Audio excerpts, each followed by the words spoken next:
morning. The film that I've watched related to eco-criticism is about the movie which entitled The Day After Tomorrow. It was released on 2004. And here is the summary of the story. The Day After Tomorrow is loosely based on the theory of abrupt climate change. It happens that the Earth is thrown into an ice age after ocean currents in the Atlantic Ocean grind to a halt. It is called Atlantic Meridional Overturning Circulation, or AMOC. It is responsible for Western Europe's warm temperatures. Jack Hall, an American paleoclimatologist, and his colleagues Frank and Jason drill for ice core samples in the Larsen Ice Shelf for the NOAA. When the ice shelf suddenly begins to split away, the U.S. Vice President dismisses Jack's concerns when he discusses his research showing that the climate change could cause an ice age. Jack's and Robson's team, along with NASA meteorologist Janet Tokada, build a forecast model based on Jack's research. A massive storm system develops in the three places, namely Canada, Scotland, and Siberia. The storm pulls frozen air from the upper troposphere, flash freezing anything caught in their eye with temperature below -150. Nova Scotia has a 25-foot storm surge in seconds. A 3-helicopter special task force tasked with rescuing the British royal family but crashes in Scotland after all their fuel lines freeze. Los Angeles is devastated by a tornado outbreak. In New York City, Jack's sons, Sam and his friends participate in an academic decathlon. The weather there becomes progressively more violent, resulting in street flooding and eventually a massive tsunami-like storm surge in downtown Manhattan.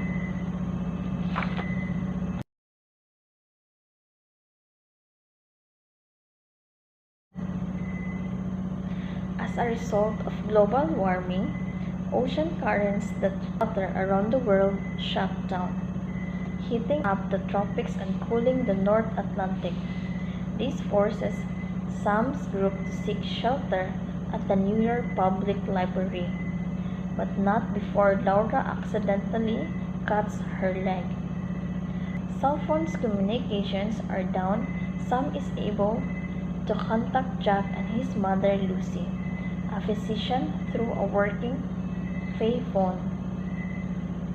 Jack advises him to stay inside and promises to rescue him. Robson and his team perish in the European storm while Lucy remains in a hospital caring for bedridden children, where she and her patients are eventually rescued by the authorities. Make their way to New York against all. In Pennsylvania, Frank falls through the skylight of a mall that had become covered in snow and sacrifices himself by cutting his roof to prevent his friends from falling in after him. In the library, most survivors, as well as those from other structures, decide to head south once the floodwater outside freezes in spite of Sam's warnings, and are later found fatally frozen by Jack and Jason. Only a few survivors end up taking heed of Sam's advice to stay put, burning books to stay warm as the temperature plunged. Russian cargo vessel that had drifted into the city of Penicillin, fending off a pack of wolves, which had escaped from Central Park Zoo. The eye of the North American storm arrives, freezing Manhattan solid, but Sam's group make it inside just in time. Likewise, Jack and Jason take shelter in an abandoned restaurant. Days after, the superstorm dissipates and Jack and Jason successfully reach, finding Sam's group alive.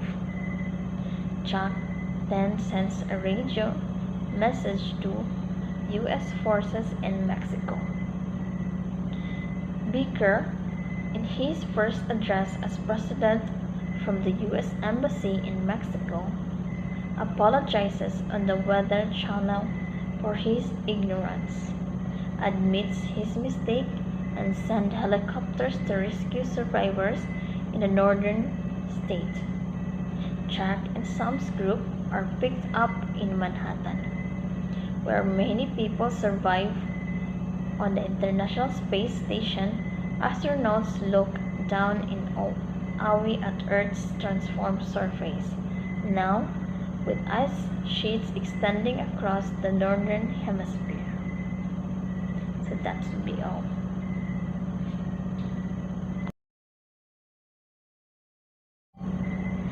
What would be the author's purpose?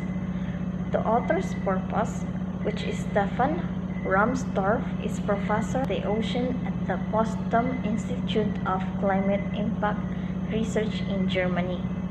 For the past 15 years, he has studied anthermohaline ocean circulation and its effect on climate. In 1999, Rahmstorf was awarded the first $1 million Centennial Fellowship Award of the US-based James S. McDonald Foundation.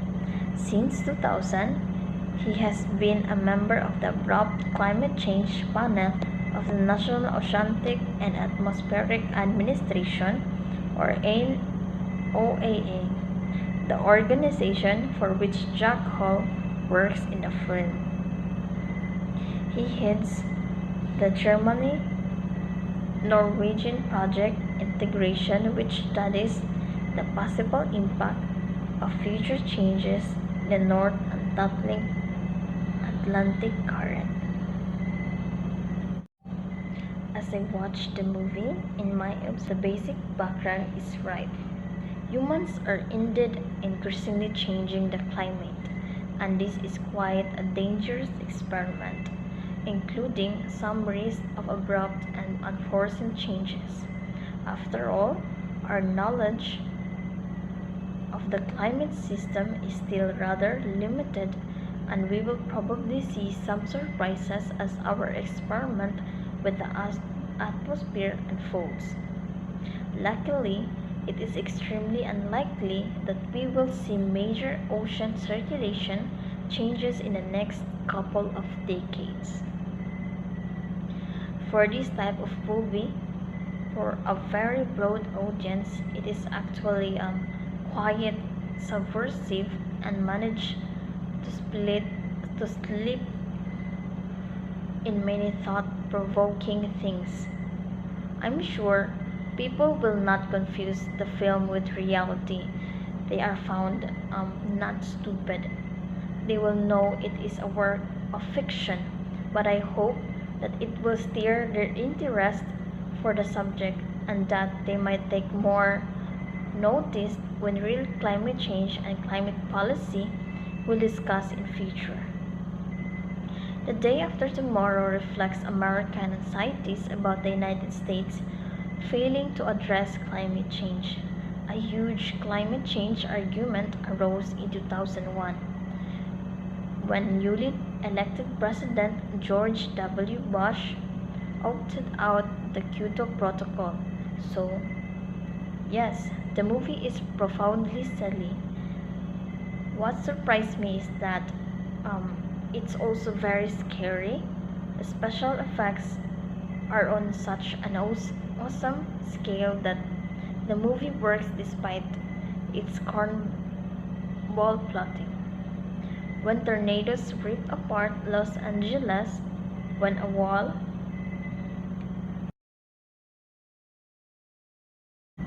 of water roars into New York, when a Russian tanker floats down a Manhattan street, when snow buries skyscrapers, when the crew of a space station can see nothing but a violent storm. A moral lesson in this movie is to take care of our planet. He gives us surroundings to protect, not to destroy, right? As for the conclusion, the day after tomorrow has the good sense not to have man attempt to overcome nature's wrath. Instead, it's a given that there's nothing we can do. So, the emphasis is on survival. The movie The Day After Tomorrow provides a dramatic picture of climate change and sea level rise. But even today, the effects of climate change can be dramatic as well. We are witnessing more severe and more frequent cyclones, which we believe are the direct result of climate change. We must all work together to address climate change.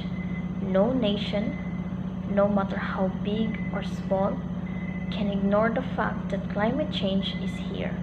It is happening. We must seriously question our reliance on fossil fuels, which is the cause of global warming and climate change, and move quickly to develop viable, environmentally friendly renewable energy sources. We must also be more efficient with our energy use, and let us hope that we are not to disappear because of the effects of climate change and sea level rise. Here are not some, but a trailer of the After Tomorrow movie. Let's watch this.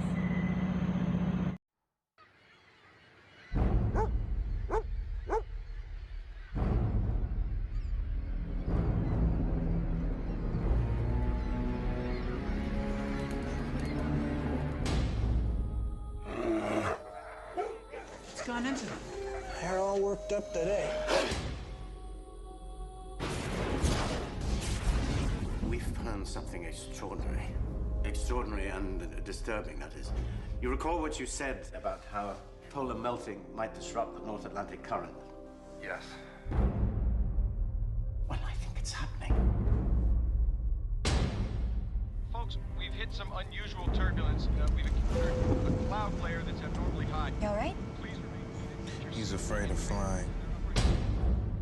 The government has to start making long-term preparations now. Jack, all you have is a theory. It's been raining like this for 3 days now.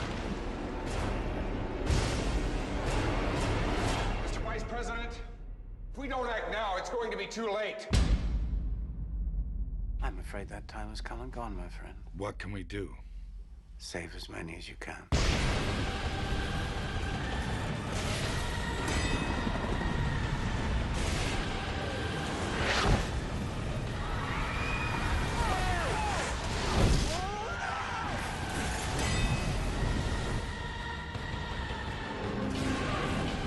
The storm is just gonna get worse. What should we do? I will come for you. Do you understand me?